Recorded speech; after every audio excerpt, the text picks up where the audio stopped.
Hey guys, welcome to my episode 1 of How I Watt. This is going to be showing off the Type 62 Chinese Tier 7 light tank. As you can see, I'm in a Tier 10 battle. Clearly, oh damn, minimap always reverting back to what I normally have it at. I'm clearly outclassed here in a game with Tier 10s and Tier 7 light, but that doesn't really matter, because I've got some very good artillery on my team, and a decent team in general. XVM, don't trust it. It's silly. The tank, people that tend to have a higher rating in it tend to be more cocky and they're sloppy in terms of public games. They may be good in clan wars, but and in platoons, but if they're on their own, not so much.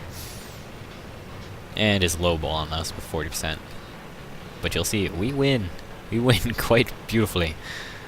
So here I'm doing my basic scout run, and this game is great for showing off the Type 62 and how great it is at adapting to the game and changing its pace. See here I'm just doing, again, basic scout run, take a shot on the move of that T-62 away. Managed to actually hit him. That I was happy about. I wasn't happy about the bounce, and I'm not happy about hitting this guy, but I was happy that I hit him, you know? Anyways, Type 62. It is fast, so it can scout. It's got decent view range. It's got good camo. It's got a good gun. It's got no armor. It can take a hit because it's got 880 health. It can do so many different things. You can play it like a Tier 7 medium tank that is a bit faster, and that's all really. It's faster Tier 7 medium kind of thing. Which armor doesn't matter because Tier 7 mediums are going to be penned by everything anyways. And then this shows how the Type 62 shines.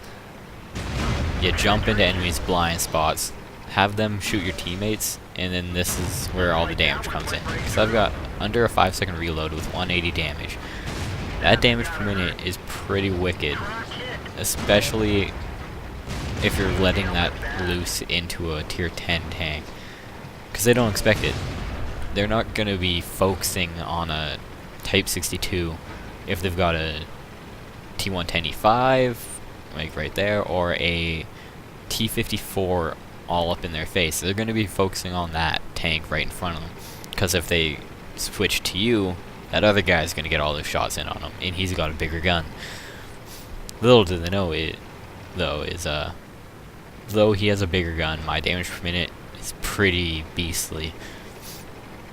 So if I get a shot at your side, your rear, weak front, which is varying tanks, I'm going to go through. I'm going to go through a bunch of times. So here, I notice T110E5 is having a bit of trouble with them, so I pull their attention. I fire them into them once, they both look at me. That E5 can advance and take his shot, and then they both turn to him again. Now here the 54 flanks, and then I get another shot. It's beautiful. These guys are done. They can't do anything. Now ignore the very sloppy play that's going to come up here. That bounce him twice on side and rear. Luckily enough I pen him. You know. So now we're just tearing everything apart. And actually I didn't notice before, but I did notice just then. Both their artillery were lit. Probably by the 54. So at this point, that's all they had outside of the tiny magical forest. The rest are all fairies hiding back in that little magic forest. So I've got a good idea here. I'm like, okay, I'm going to go scout them. And then I see that IS-7 die horribly. Try to get shot at artillery, it's not going to happen. Now, I was a little wondering what to do, then I thought, I'm just going to go scout them. I'm low enough I can hide outside this forest, because the forest has a steady incline and then this lip right here, so I can run up here, light them all, and they can't hit me. I'm hiding right below, like their line of sight. They can't hit unless I roll up or too far away. Luckily I didn't get punished for this, but if I did it again I probably would take a shot. Like, I noticed that immediately after doing it. I was like, nope, can't do that again. So again, I'm just back and forth, lighting them up. Everything back in that firing line is just blowing everything to snot. And again, that's showing how adaptable this tank is. It can go from being a support, dealing with tier 10 tanks, to a scout. Just like that.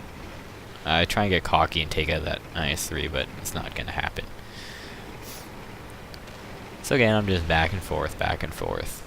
And I'd go more into the tank stats if it was on sale now or was coming out anytime soon, because then it'd be like encouragement to get the tank. But anyone that has the tank now, like that's all this video is going to really apply to, is people who have the tank. So they're already going to know what its stats are. So here I'm like, okay, I'm going to switch up my playstyle again and get into the fight, try and deal with their artillery. And I kind of, sort of, you know, forgot about an AMX 1375. That turns out to be sitting right there. That would have been too bad if it was just him.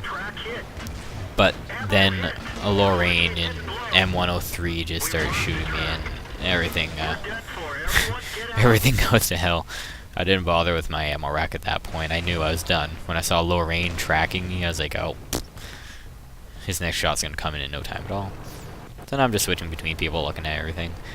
And at this point, let's see, can I do this? Can I get this down there?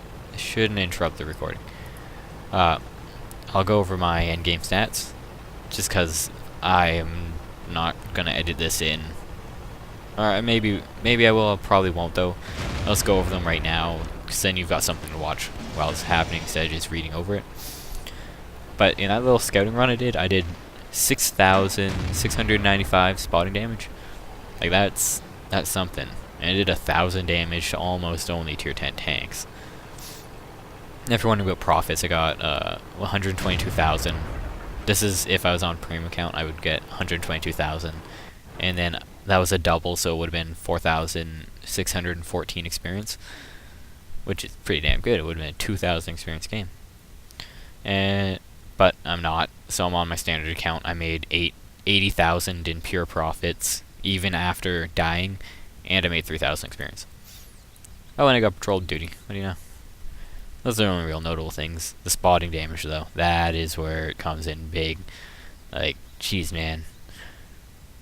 You know you made an impact on the game when you got 6,700 spotting damage. So that's how I play the Type 62. It doesn't really matter too much though, because you can play this tank so many different ways. I'd like to emphasize that again. Like, you can play this tank however you want. You can set it up to do battle. You can set it up to do scouting. You can set it up to do passive scouting. You can do all three main roles really. You can't ever make it main battle. Like, you're never going to be rushing a tier 10 tank head on, unless it's like a TD and you're going to get behind them. But it's a great tank. His matchmaking goes from, I think, 7. I don't know. Primarily in 8s, but it ends up in 10 the odd time, which is fine. You get more credits and experience that way. So that was my how I tank Type 62. It's a great tank. It's not the best example because it can be played so many ways again. Like, jeez, if you can ever get the tank again, go for it. With its 145 pen and 180 damage. Whew. Beastly. Anywho, that's that. If you want me to record one of your games, I'd be more than happy to, considering it is hard to get a bunch of really good games to set up and record. Well, like, you're not going to get those 1 in 100 games every single day. You're going to get them every 1 in 100 games. I don't play too much anymore. So if you want me to record your game, I may as well include an email in the description they can send them into. Just include what your end game stats were in the description, like if you got your damage, experience, credits. Damage is more important, like do your damage, kills, if you got any notable medals kind of thing. And that's that. Thanks for watching this long. If you left earlier, screw you guys. But you won't hear that, so the people that watch to this point will have to tell the other people. If you know them, tell them off. It'd be all good fun, you know. You can laugh at them, laugh behind their back, point at them and be like, ha. It's all good fun. Anywho, see you guys next video, which is a T110 E4 game, which is awesome. The teamwork in it is beautiful. And it was with a random guy, too. I don't usually platoon, if you can't tell. I just happened to run into backwards. Anywho, bye.